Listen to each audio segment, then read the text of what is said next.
अमोल बाळा, दार उघड. बाबा माबद्दल काय कळलं का? अरे तिचा शोध घेण्याचा प्रयत्न चालू आहे, सापडेल लवकर. तू दार उघड, जेवायला जायचं ना आपल्याला. बाबा तू माझ्याशी खोटं का बोलला? अमोल बाळा, हे बघ, खोटं बोलणं आणि लपवणं यामध्ये काहीतरी फरक असेल ना. हे बघ, आम्हाला तिथे जी व्यक्ती सापडली ना, आम्हाला वाटलं ती आप्पीच आहे, म्हणून तुला नाही सांगितलं आम्ही. आणि बघ, जोपर्यंत सगळ्या गोष्टी स्पष्ट होत नाही तोपर्यंत तुला सांगण्यात तरी काय पॉइंट आहे, सांग बरं मला तू. पण ती मग कशी असेल बाबा? तुला असं का वाटलं की ती माय आहे? अमोल बाळा, कळतंय मला, सगळ्याच गोष्टी विरोधात होत्या रे. जिथं अप्पूमाचा ऍक्सिडेंट झालाय ना, तिथंच हे. काय असलं ते मी तुला सांगितलं होतं की माझी मा जिवंत आहे.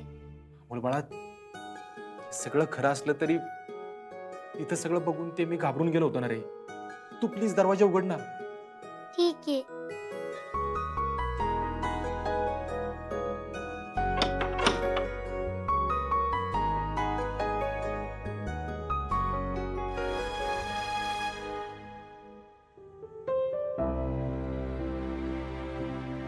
अमोल बाळा, सॉरी.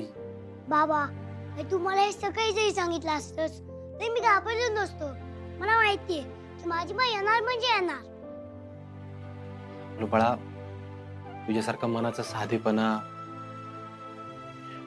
आईबद्दलचं प्रेम मनात कुठून जागा करू ना तेच कळा ना मला. जरा कुणी काय आप्पीबद्दल सांगितलं, जरा कुठं काय सापडलं ना, त्याच्यावर लगेच विश्वास ठेवतोय मी. पण आप्पी जगात नाही असं समजून जातोय रे.